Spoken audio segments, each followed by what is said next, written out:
À la une de cette première livraison de la semaine, rencontre au sommet, la sécurité dans le golfe de Guinée préoccupe les chefs d'État africains. Paul Biya du Cameroun et ses homologues du continent échangent sur la question depuis ce 24 juin 2013 à Yaoundé. Dans leurs adresses respectives, les différentes personnalités ont penché pour une synergie d'action en vue d'endiguer la piraterie et les autres formes de banditisme qui freinent le développement du continent. C'est le dossier du 20h sur Canal 24. Afrique du Sud, toujours hospitalisé depuis 27 jours, l'ex-président sud-africain Nelson Mandela est dans un état de santé critique. Les médecins font tout leur possible pour s'assurer de son bien-être et de son confort. Les propos sont de Jacob Zuma. Ce dernier, le président sud-africain au pouvoir, donnait ce jour une conférence de presse internationale à Johannesburg. Voilà pour le sommaire. Les détails, à tout de suite. C'est donc fait le sommet des chefs d'État et des chefs d'État sur la sécurité et la sûreté maritime dans le golfe de Guinée est ouvert depuis ce matin à Yaoundé. Il faut dire qu'après l'ouverture, c'est désormais le huis clos qui a imposé rigueur. En fin d'après-midi, Paul Biya et ses invités se sont enfermés pendant plusieurs heures dans l'une des salles du Palais des Congrès, loin des regards indiscrets. La réflexion ici portait sur l'adoption d'un mémorandum pour combattre la piraterie en haute mer. Daniel Atangana, Marcel Vando, Sèche-Tête pour les détails.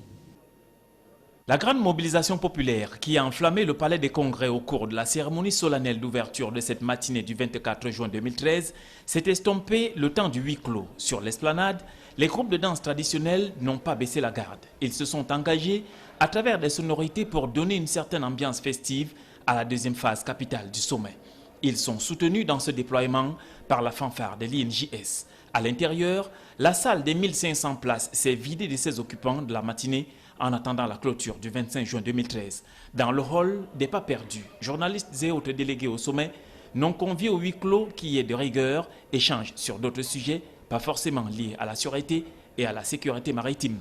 C'est dans cet environnement que les acteurs du huis clos arrivent progressivement au Palais des Congrès de Yaoundé. Des délégations ministérielles accueillies par Pierre Moko-Kombodjo, le ministre des Relations extérieures, des chefs d'État présents au sommet, chacun prostré d'un accompagnateur, membre du gouvernement. Paul Biya, quant à lui, et ses plus proches collaborateurs font leur entrée au Palais des Congrès aux environs de 15h20. Ils seront suivis par d'autres chefs d'État tels Manuel Pinto da Costa de Sao Tomé et Principe, Fornia Simbe du Togo et Alassane Dramane Ouattara de Côte d'Ivoire. À l'entrée de la salle du huis clos, des éléments de la sécurité présidentielle se livrent à un exercice de tamis. Certains délégués ne sont pas admis. L'ambassadeur de la Côte d'Ivoire au Cameroun, son Excellence Adama Dosso, va payer les frais de cette rigueur protocolaire. 3 sujets étaient à l'ordre du jour de ce huis clos. En réalité, il s'agit de 3 documents soumis à l'appréciation des chefs d'État. Le protocole d'accord CEAC, CEDEAO et CGG, Commission du Golfe de Guinée sur la sûreté et la sécurité maritime dans le Golfe de Guinée, un code de conduite qui servira de riposte à l'action des pirates en mer, la déclaration politique des chefs d'État de l'Afrique centrale et de l'Afrique de l'Ouest pour renforcer les capacités opérationnelles des États et leur présence commune. Alassane Dramane Ouattara, le président de Côte d'Ivoire, propose l'installation de patrouilleurs de grande capacité en haute mer. Son homologue Idriss Déby Itno du Tchad, pour sa part, suggère la création d'une force multinationale régionale dans sa composante maritime. Une chose reste certaine, le huis clos de ce 24 juin 2013 va accoucher d'un chapelet de résolutions destinées à tordre le cou aux pirates. Au-delà donc des discours, le golfe de Guinée appelle aujourd'hui à une responsabilité collective en vue de sa sécurisation. L'importance du sommet de Yaoundé sur ce point-là n'est donc plus à démontrer car de plus en plus, cette partie du continent africain qui regorge d'énormes richesses naturelles représente aujourd'hui une zone d'intérêt géostratégique. Les personnalités qui se sont d'ailleurs succédées à l'hôtel l'ont reconnu dans leurs discours respectifs. Synthèse, Jean-Pierre Pitongo, Sèche-Tête une fois de plus.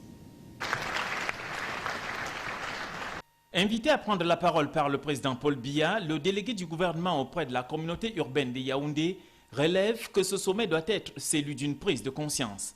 Les défis de sécurisation du golfe de Guinée étant importants, Gilbert Timiévouna estime qu'il faut conjuguer les énergies. De l'avis du représentant de la présidence de la Commission de l'Union africaine, il faut mettre en place une stratégie commune susceptible d'éradiquer les actes de piraterie et de violence dans le golfe de Guinée. Pour Alassane Dramane Ouattara, le président de la Côte d'Ivoire et président en exercice de la CEDEAO, les pays du Golfe de Guinée, avec le soutien de la communauté internationale, doivent relever les défis que leur impose la menace sécuritaire. À l'en croire, il faut renforcer les capacités opérationnelles et harmoniser le cadre juridique de coopération intercommunautaire. Yaoundé étant l'aboutissement du processus de mise en œuvre de la résolution 2039 du Conseil de sécurité de l'ONU, le président tchadien et président en exercice de la CEEAC, Idriss Déby Itno, est convaincu que le sommet de Yaoundé sera un grand pas en avant pour la sécurisation du golfe de Guinée, tout en comptant sur l'appui de la communauté internationale. Le sommet sur la sécurité maritime, ce fut donc l'appel, le moment de Paul Biya de lancer un appel. Et en une dizaine de minutes, le président de la République du Cameroun a résumé la menace qui pèse sur les pays du golfe de Guinée et si rien n'est fait pour le futur. C'est en tout cas en sa double casquette de doyen des chefs d'État présent au sommet de Yaoundé et en sa qualité de chef d'État également, chef de l'exécutif du pays hôte que Paul Biya a clôturé le bal des discours de la cérémonie d'ouverture du sommet sur la sûreté et la sécurité maritime dans le golfe de Guinée. Un discours d'environ 20 minutes qui a sonné comme une véritable pédagogie active et un appel à l'action urgente. Le président Paul Biya a donc expliqué pourquoi l'action des pirates en mer constitue un danger pour la paix, une menace sérieuse pour la stabilité des États, une psychose permanente avec la peur de se voir tuer ou alors être pris en otage par des pirates. Et parce que cette situation ne saurait perdurer, le président de la République du Cameroun a demandé à ses pairs de réagir avec fermeté dans l'optique d'éviter d'autres flux migratoires et de protéger l'océan qui est une source immense de richesse, un réservoir de ressources minérales et naturelles et naturellement végétales. Voici à ce propos la quintessence du discours de Paul Biya dans cet extrait sélectionné par la rédaction de Cameroun 24. Nous avons décidé ensemble de nous retrouver ici pour marquer notre ferme volonté de mobiliser toutes nos énergies pour combattre ce fléau. Ce faisant, nous créerons entre les riverains du golfe de Guinée une zone de sécurité et de prospérité. J'ai saisi cette opportunité pour saluer le travail remarquable de la conférence ministérielle préparatoire de Cotonou, dont les conclusions ont jeté les bases de la stratégie régionale qui nous est proposée aujourd'hui. Je voudrais enfin dire ici combien il sera important que les décisions et les recommandations issues de nos délibérations soient effectivement mises en œuvre. Les sacrifices que nous consentirons ne seront pas vains. Nos efforts seront porteurs de paix, de stabilité et de prospérité pour nos pays et serviront les intérêts de nos peuples et ceux de nos partenaires à travers le monde. Et pendant qu'on y est, l'absence remarquée et même d'ailleurs très remarquable du nouvel homme fort de la République centrafricaine, annoncé parmi les chefs d'État devant prendre part aux travaux du sommet sur la sûreté et la sécurité maritime qui court actuellement au Palais des Congrès de Yaoundé, Michel Djotodia n'a pas effectué le déplacement de ce haut lieu événementiel de la ville capitale politique du Cameroun. Un vide qui relance donc le débat sur sa légitimité au pouvoir en République centrafricaine. Explication Jean-Pierre Bitongo, Donald Anouzoa. L'une des curiosités de ce sommet des chefs d'État sur la sûreté et la sécurité maritime dans le golfe de Guinée est l'absence de la République centrafricaine.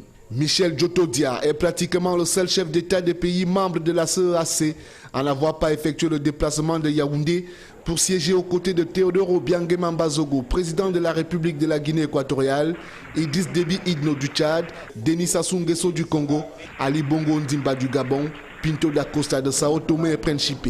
Il faut chercher dans cette absence le prolongement du coup d'État qui avait renversé le président François Bozizé, réfugié au Cameroun après son éviction. Selon des sources diplomatiques, cette absence de Michel Djotodia renforce une fois de plus le climat de méfiance entretenu par le président Paul Biya vis-à-vis de ces derniers. Certes, la RCA ne fait pas partie de la commission du Golfe de Guinée.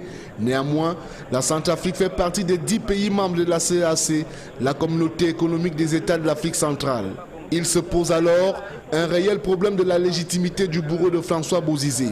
Surtout que ces pays, même comme privés de débouchés maritimes, ne sauraient aucunement se mettre à l'écart ou alors être épargnés des affres des pirates quand on sait que les actions de ces derniers peuvent porter un coup dur sur le volume des exportations ou des importations des marchandises qui transitent sur le corridor Douala-Ngaoundéré-N'Djamena. En outre, les actes terroristes posés par les rebelles qui écument la frontière RCA Tchad-Cameroun ne sauraient être un argument à négliger. Ceci aura incité le président tchadien et président en exercice de la CEAC, Idriss Déby Itno, à soutenir dans son discours de circonstance que des efforts doivent être faits pour que la RCA retrouve la paix et la stabilité. Bien, Sadou Mamoudou, vous êtes donc le correspondant permanent de Camille 24 à Yaoundé à suivre cet événement depuis l'ouverture ce matin. Et vous dites que ce fut au total une journée pleine et riche en messages. Vous le confirmez d'ailleurs en ajoutant que le gros du bruit de la journée a cédé la place à la réflexion depuis la fin de l'après-midi. En ce moment même, les lampadaires du Palais des Congrès sont à darder leurs rayons lumineux sur la colline d'Akomniada. Les travaux, quant à eux, vont reprendre demain. Mais avant, vous dites que les travaux d'aujourd'hui méritent un résumé. Existe donc la première journée du tout premier sommet relatif à la sûreté et la sécurité maritime dans le golfe de Guinée.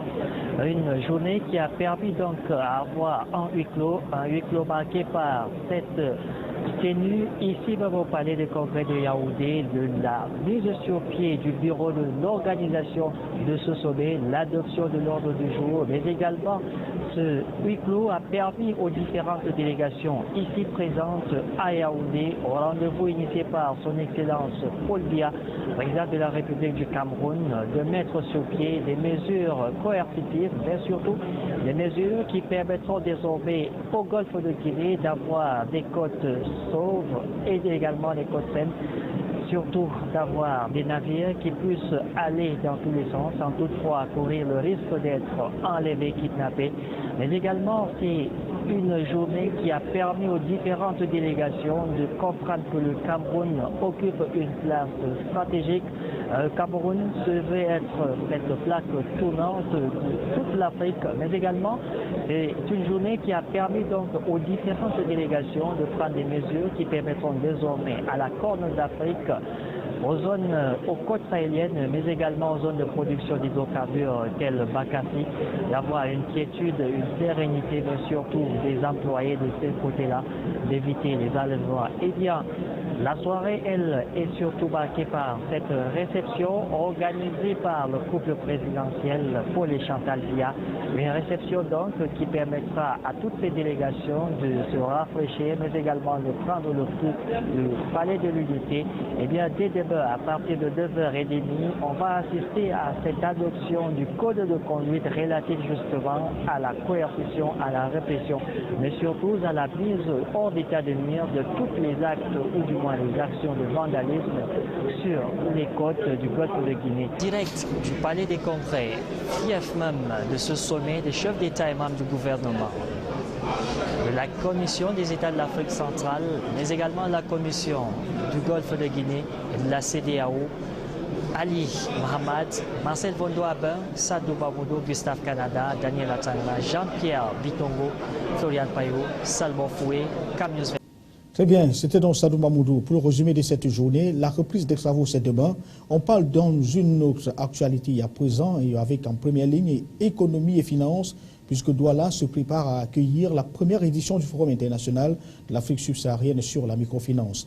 Pour mieux expliquer donc les contours de cet événement qui se tiendra du 20 au 22 novembre prochain, les organisateurs étaient face à la presse ce jour dans la capitale économique du pays. Et selon ce dernier, il sera principalement question de trouver des solutions aux problèmes de la difficulté d'accès des PME au financement.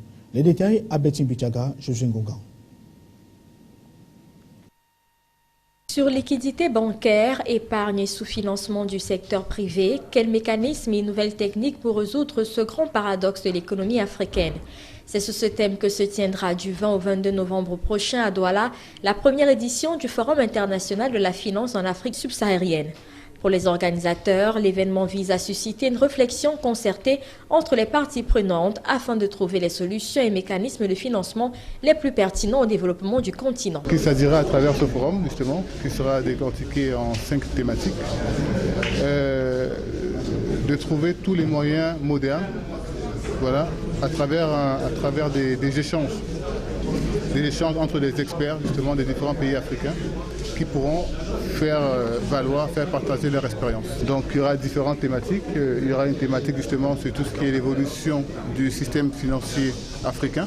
Aussi, plusieurs autres thématiques rythmeront la rencontre, à savoir l'évolution du système financier en Afrique, les solutions alternatives de financement et surtout la notation financière, socle de révolution pour rendre plus crédibles les PME et faciliter ainsi leur accès au crédit. Il s'agira justement de voir dans quelle mesure est-ce que les investisseurs demain pourront avoir une bonne mesure, un bon indicateur sur la santé d'une entreprise. La rencontre de Douala regroupera des experts de plusieurs pays tels le Bénin, le Mali, le Niger, la Côte d'Ivoire, l'Afrique du Sud, pour ne citer que cela. Le leitmotiv ici étant d'échanger à travers des colloques, conférences et débats afin de trouver une solution à l'épineux problème de la facilitation de l'accès des PME. Parlons cette fois du développement urbain avec les autorités de la ville de Douala et l'État du Cameroun qui rêvent d'une capitale économique attrayante. Cette ambition a été manifestée au cours d'un atelier conduit par une vingtaine d'experts étrangers appuyés par l'Agence française de développement ce lundi 24 juin 2013. C'était depuis la salle des fêtes d'Aqua, le cadre des travaux. La cérémonie ici la cérémonie de lancement a donc vu la participation des divers acteurs de la société civile. Et le compte rendu, c'est avec Serge Tetka et José Gongan. Faire de Douala une ville moderne dans l'optique d'améliorer le cadre de vie des populations. Pour réaliser cet ambitieux projet, 21 experts ont été reçus à Douala afin d'élaborer de manière pratique le nouveau plan d'urbanisation de la ville. Parce qu'il faut faire une étude scientifique pour pouvoir adapter les politiques aux réalités locales. La ville de Douala souffre de son secteur informel qui est allé croissant. Ce secteur informel devient nuisible pour une cohabitation harmonieuse des populations. Il faut le comprendre et voir comment l'accompagner. Je crois que les ateliers qui vont se tenir visent à atteindre ce principal objectif. Après la mission explorative de février 2012, l'heure est à présent à l'élaboration de la maîtrise d'œuvre urbaine. Il faut créer un cadre harmonieux où se côtoient allègrement le secteur formel et informel. Il faut donc que nous trouvions les voies et moyens pour concilier les deux. Le secteur formel et le secteur informel et faciliter la migration du secteur informel vers un secteur formel. Le boom démographique, l'urbanisation galopante et partant la crise de l'emploi font de Douala un lieu difficile à organiser, de l'urgence de l'accompagnement étatique. Vous savez que l'informel n'est pas immatriculé. Il y a un manque à gagner pour l'État et un manque à gagner pour les populations. C'est la raison pour laquelle, compte tenu du fait qu'on ne peut pas anéantir l'informel, on veut ramener l'informel vers le formel. L'objectif de la dite rencontre est de faire entrer Douala dans le train de la modernité. Dans les jours à venir, apprend-on, les experts vont élaborer une fiche technique qui va permettre de réaliser les travaux qui feront de Douala une ville du futur. Un détour dans les régions, avec arrêt dans le nord-ouest pour dire que l'actualité ici rime avec les manifestations marquant la célébration de la journée internationale consacrée à la veuve qui s'est célébrée le week-end dernier. Ce lundi 24 juin 2013 donc, les femmes veuves de cette région se sont retrouvées autour de la déléguée régionale en charge de la promotion de la femme et de la famille, Judy Ngwen Abon, et qui les ont tenues sur le thème de cette journée, à savoir agir ensemble pour mettre un terme aux pratiques et coutumes discriminatoires à l'égard des veuves. Clémence Niamda, Christian Véné et Divine Apier nous en donnent les détails. La cérémonie qui a eu pour cadre les locaux de la sous-préfecture de Bamenda 2 a regroupé plus d'une centaine de femmes, les membres des différentes associations des veuves du Nord-Ouest, venues toutes célébrer cette journée à elles réservée, même si les expériences vécues sont toujours douloureuses. Avant, ils disaient qu'ils ne voulaient pas les enfants. Mais maintenant, ils reviennent pour me dire que c'est moi qui retire les enfants de ne pas aller leur voir. Bon, avec tous ces problèmes maintenant, je suis quand même bousculée partout. Je ne sais même pas quoi faire encore. Quand mon mari est mort, la famille m'avait rejeté. Même ma belle-mère, lorsque son père ne vivait plus. Donc toute sa famille, personne n'entrait, ne voulait pas me voir. Ces scènes, on en rencontre dans la plupart des familles, ici dans la région du Nord-Ouest. Et le constat est d'autant plus alarmant que triste. Une femme sur 5, après le décès de son mari, est souvent obligée à subir des coutumes hors du commun, des coutumes, à la rigueur considérées comme barbares. La maltraitance des veuves, tant dans cette partie du pays que dans le reste du monde entier, demeure un problème criard. D'où l'importance pour ces dernières à appartenir à des associations qui militent en faveur de leurs droits. Les échanges ici ont débouché sur un appel, présenter la gravité de la situation souvent balayée d'un revers de la main par les membres de la société. Il sera désormais question dans les jours à venir de sensibiliser les communautés locales sur la nécessité de défendre les droits des veuves et de leurs enfants et surtout de toutes les pratiques inhumaines dont elles sont généralement victimes après le décès de leurs époux. À Bertois, les vacanciers sont également dans la rue. En cette période de vacances, ces jeunes gens s'activent à tout genre d'activités, dont le petit commerce, en vue d'aider financièrement les parents à la veille de la rentrée scolaire prochaine. Par contre, face au danger de la rue, certains parents préfèrent tout simplement garder leur progéniture à domicile pour leur inculquer des notions de travaux ménagers et de propriété. C'est un reportage signé Roméo Tignan et Nestateba, Bintou Akoum pour le récit. Les vacanciers ont repris du service dans les entreprises pour les stages de vacances pour certains et pour les petits commerces dans les rues de la ville de Bertois pour les autres. Ces activités se déroulent dans des endroits bruyants suite au klaxon des automobiles et par endroits au vacarme des populations qui vaquent à leurs préoccupations dans les différentes artères de la ville. J'ai décidé de vendre parce que j'ai envie de chercher ma rentrée scolaire et de me débrouiller afin d'aider aussi mes parents, afin que mes parents ne puissent plus trop souffrir pour chercher de l'argent. Ces activités économiques pratiquées pendant cette période des vacances ne sont pas partagées par les enfants de la famille Varniette, par exemple, qui réside dans une banlieue au 1er arrondissement de Bertois. Pour le chef de famille, sa progéniture doit s'atteler à d'autres activités que celles du commerce ambulant. Pour donner les petits commerces aux enfants pour aller en route, je ne trouve pas ça très parfait parce que mes enfants sont encore très mineurs. Avec le mauvais temps que nous avions dehors, je préfère moi-même les garder à la maison. Ces vacanciers qui ont opté pour des tâches qui sied à leur convenance se déploient ainsi à accroître les revenus de cette activité qui leur permettront de réduire le budget scolaire de leurs parents à la prochaine rentrée scolaire. À l'étranger, en Afrique du Sud, Nelson Mandela est entre la vie et la mort. L'ex-président est donc hospitalisé depuis 17 jours. Le pays se préparerait même déjà au pire. Mais pour le président Jacob Zuma, il y a encore de l'espoir puisque les médecins sont à s'activer pour son bien-être et son confort. Il s'exprimait ce jour devant la presse internationale à Johannesburg. La monture de l'actualité internationale, c'est avec les confrères de l'AFP. Nelson Mandela entre la vie et la mort. L'état de l'ex-président, hospitalisé depuis 17 jours, est qualifié de critique. L'Afrique du Sud se prépare au pire. Depuis ce matin, les visites des proches se succèdent au chevet du héros de la lutte anti-apartheid. Le jeu du chat et de la souris continue entre Edward Snowden et les autorités américaines. L'ancien consultant de la CIA a sans doute déjà quitté la Russie où il était arrivé dimanche.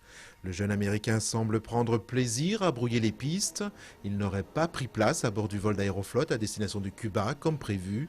Les États-Unis menacent la Russie et la Chine de représailles. Bernard Tapie placé en garde à vue dans l'enquête sur l'arbitrage lié à son conflit avec le Crédit Lyonnais. Les juges parisiens cherchent à établir le rôle exact joué par l'homme d'affaires dans le processus à l'issue duquel il avait obtenu plus de 400 millions d'euros en 2008.